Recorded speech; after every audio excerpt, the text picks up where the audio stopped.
Hi hello అందరికీ నమస్కారం. నేను మీ Priya. Welcome back to Adya media. ఇప్పుడున్న గెస్ట్ని అసలు ఎలా పరిచయం చేయాలో కూడా నాకు అర్థం కావట్లేదు. కానీ వన్స్ ఫేస్ రివీల్ చేసిన తర్వాత మీరు అనుకుంటారనమాట, ఈమె మాకెందుకు తెలియదు, ఈమె గురించి ఇంట్రడక్షన్ అవసరం లేదనేసి. సో ఆమె అనసూయమ్మ గారు. అంటే ఆమెకు చాలా పేర్లు ఉన్నాయి, కానీ నేను అనసూయమ్మ గారు అని చెప్తాను. మీరు అనుకుంటున్న ఇంటింటి గృహలక్ష్మి సీరియల్లో అత్త క్యారెక్టర్ వేసిన ఆ అనసూయమ్మ గారు ఇప్పుడు మనతో ఉన్నారు. చలో లెట్స్ టాక్ టు హెర్. నమస్తే ఆంటీ, ఎలా ఉన్నారు? నమస్తే అమ్మా. సీరియల్లోనేమో మీరు గయ్యాల అత్త, కోడల్ని రాచి రంపాన పెడుతుంటారు ఫస్ట్లో. అలాగా మీరు రియల్ లైఫ్లో కూడా అంతేనా? రియల్ లైఫ్లోనా ఏం చెప్పాలి, అది పెద్ద కోడలు అంతే అంది. ఇక రెండో కోడలు, పెద్ద కోడలు నా మీద కేసు పెడితే నా రెండో కోడలు జామీన్ ఇచ్చి విడిపించింది లోపలికి వెళ్ళకుండా. ఒక కోడలు బంగారం అన్నమాట అయితే మీకు. ఒకటి ఆ అమ్మాయి పరిస్థితి ఏంటో కూడా నాకు తెలియదు, కానీ చెప్పే వాళ్ళ లోటుపాట్లు కూడా ఉంటాయి కదా కొన్ని. అవును, అది ఆడపిల్లలు కొంచెం అర్థం చేసుకోవాలి. అమ్మని ఎక్కువ ప్రేమిస్తున్నాడంటే పెళ్ళాన్ని కూడా ప్రేమిస్తాడు. ఆ విషయం తెలుసుకోలేక అమ్మ మీద ప్రేమ చూపిస్తున్నాడు అన్నాడు ఒకటి పట్టుకుంటారు. ఎందుకు అసలు పూర్వకాలం నుండి అత్తలకి కోడలికి డిషుమ్లు ఎందుకు? ఎందుకంటే ఇద్దరి మధ్య అవగాహన లేకపోవటమే. ఒక్కళ్ళ మధ్య కాదు, ఇద్దరి మధ్య లేకపోవటం. ఓకే, చిన్నప్పటి నుంచి ఏదో కష్టాలు పడి పడి పడి పిల్లల్ని పెంచుతారు. అది భార్య భర్తలు ఉన్న అత్త కోడళ్ళకి అంత రాదు. ఒక్కతే తల్లి ఉంటుంది చుట్ట, అమ్మాయికైనా అబ్బాయికైనా. ఎన్నో పెట్టి పెంచి పెంచి పెంచి నా అది అన్న ఫీలింగ్లో ఉంటుంది.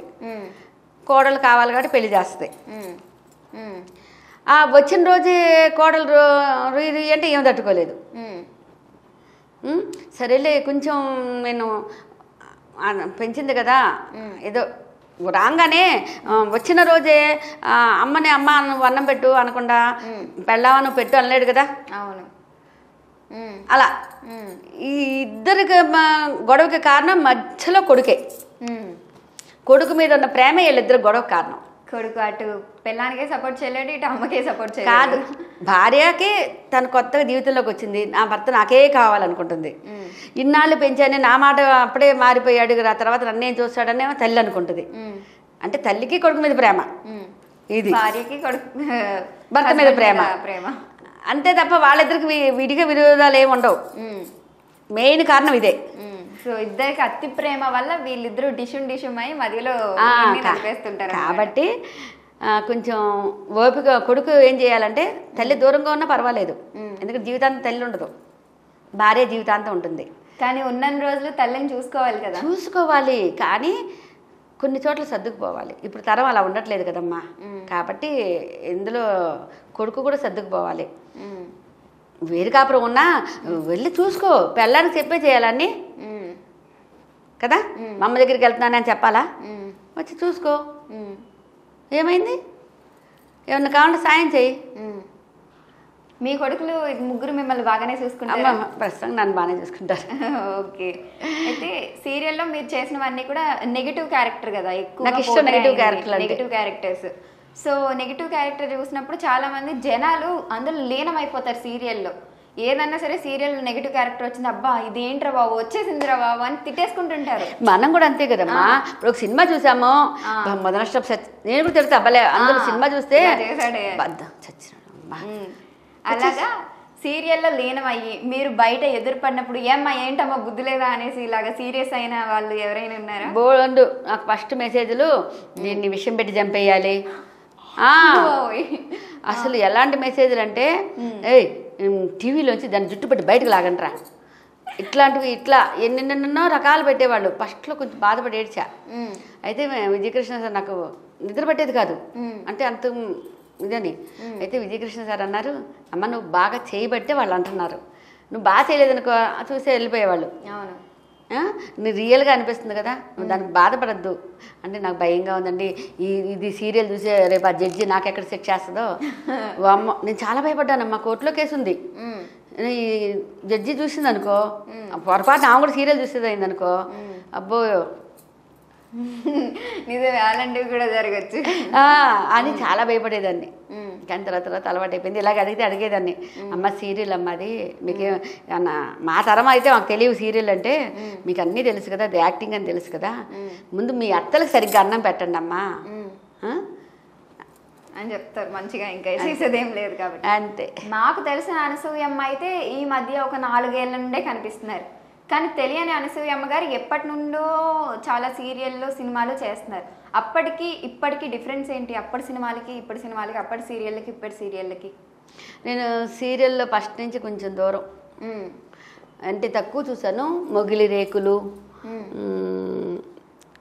అలా కొన్ని మొగిలి రేకుల ముందు ఇంకోటి వచ్చేది హంసగీతం, పేర్లు అంటే ఎక్కువ నాటకాలు కదా నాకు.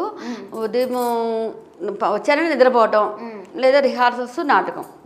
అందువల్ల సీరియల్ చూసే అవకాశాలు నాకు చాలా తక్కువ. ఓకే. కానీ చాలా కలంకిత అని ఏవో ఉండేవి అప్పుడు సీరియళ్ళు. జనం బాగా కూర్చొని చూసేవాళ్ళు, ఋతురాగాలని అవి. కానీ అప్పుడు సీరియల్ అన్నా ఇప్పుడు సీరియల్ అన్నా, సీరియల్ అనేసరికి కొంచెం ఓవర్ యాక్టింగే. ఓకే. సినిమా అనేసరికి కొంచెం న్యాచురల్. ఇప్పుడు గబిక్కని సీరియల్ వాళ్ళ సినిమాలకు ఎందుకు పిలవరంటే, ఇక్కడ మేము కొంచెం డ్రామా చేయకపోతే సీరియల్ పని. అవును. ఇప్పుడు షాక్, ఇప్పుడు ఎవరైనా ఇది జరిగింది నలుగురు ఒకేసారి షాక్ ఇస్తాం కదా. అవును. ఇంతమంది ఎవరు కదా, ఇంత టైం ఉండదు కదా షాక్కి. సీరియల్లో అదే చేయాలి. ఓకే. అంత ఇచ్చేస్తే తప్ప అది సినిమాకి చేసామనుకో పనికిరాం.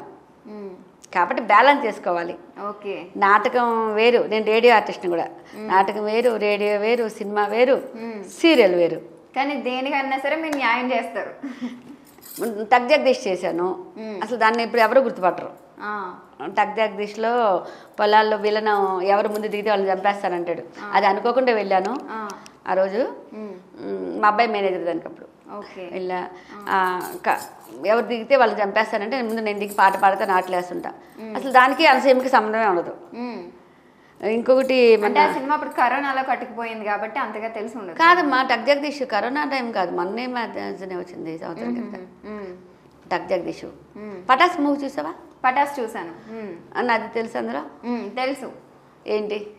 పిల్లల్ని కొడుతున్న రోల్లో నేనేంటి, నేను తల్లోంచి పిండి తీసి అమ్మ చూపేంటమ్మా సీరియల్ చూస్తుంటే కరెంట్ పోయింది అలాగా, ఆ డైలాగ్కి ఇలా పెట్టి పొడుస్తుంటాను.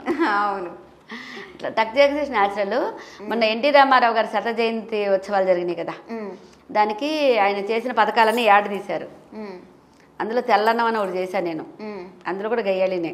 ఓకే. కడుపుతో ఉన్న కోడలు జొన్నన్నం తెల్లేనంటే కుడితిలో పడేస్తే కుడితిలోంచి తీయించి మరీ తినిపిస్తా. ఓకే. అసలు నా మొహం చూస్తే నాకే చిరాకేసింది. అంత కోపిస్టి అత్త క్యారెక్టర్, అంత చిరాకు అనిపించింది అనమాట. అందుకే నా సీరియల్ నేను చూడను. కానీ క్యారెక్టర్ అన్న తర్వాత ప్రతిదీ కూడా చేయాలి. ఇప్పుడు సోను సూద్ గారు అరుంధతిలో ఏం చేశారు, ఎంత విలన్, కానీ బయట ఆయన ఎంత మందికి హెల్ప్ చేస్తున్నారు, ఉన్నదంతా ఆస్తులన్నీ బయటకి ఇచ్చేసారు. సో ప్రతి విలన్ కూడా బయట ఒక మంచి మనసు ఉంటుంది, అది అర్థం చేసుకునే మనసు కూడా బయట ప్రజలకు ఉంది ఇప్పుడు. సో మీరేం భయపడాల్సిన అవసరం లేదు. కానీ నాకు ఇలా విలన్ గయ్యాలి క్యారెక్టర్లే ఇష్టం. అంటే ఏడుపు న్యాచురల్గా ఏడుస్తాను, ఏం గలిజరని అక్కర్లేదు. న్యాచురల్గా కామెడీ చేస్తాను, డాన్స్ కూడా వేస్తాను నేను. అయిపోయాక చూపిస్తాను, అందులో సాంగ్ ఉంది. మొన్న మొక్కజొన్న తోటలో పాట వేస్తే మాయదారి చిన్నాడు, అట్లా డాన్స్ కూడా వేస్తాను. డాన్స్ అంటే కూడా ఇష్టం, అన్నీ చేస్తా. దేనికి దానికే చేస్తా. ఇది చేస్తే అది కనపడదు, అది చేస్తే ఇది కనపడదు. మీరు గయ్యాల క్యారెక్టర్లు వేయము అన్నా సరే మేము ఒప్పుకోము. ఎందుకంటే మీరు ఇప్పుడు పక్కన కూర్చొని అమ్మ కోడలు బాగున్నావా అన్నా సరే మాకు చూడబుద్ది అవ్వదు. అవును, గయ్యాల క్యారెక్టర్ చేస్తేనే మాకు నచ్చుతుంది. నాకు కూడా అధికారం చలాయించాలి అందరి మీద, అదే మాకు ఇష్టం. థ్యాంక్స్ అమ్మా. నాకు అలాంటి మంచి క్యారెక్టర్ ఒకటి ఇంకొకటి వస్తే బాగుండని ఆశపడుతున్నాను. ఎంత గయ్యాలి అనిపించాలంటే అంత గయ్యాలి అనిపించాలి. అది తప్పకుండా వస్తాయి. థ్యాంక్ యూ సో మచ్ అండి. థ్యాంక్ యూ నాన్న. నమస్తే అండి, మీ కనకదుర్గమ్మ. సో చూసారు కదా, ఇది వాళ్ళ ట్రెండింగ్ న్యూస్. మరిన్ని ఇంట్రెస్టింగ్ న్యూస్తో మళ్ళీ మీ ముందుంటుంది ఆద్య మీడియా.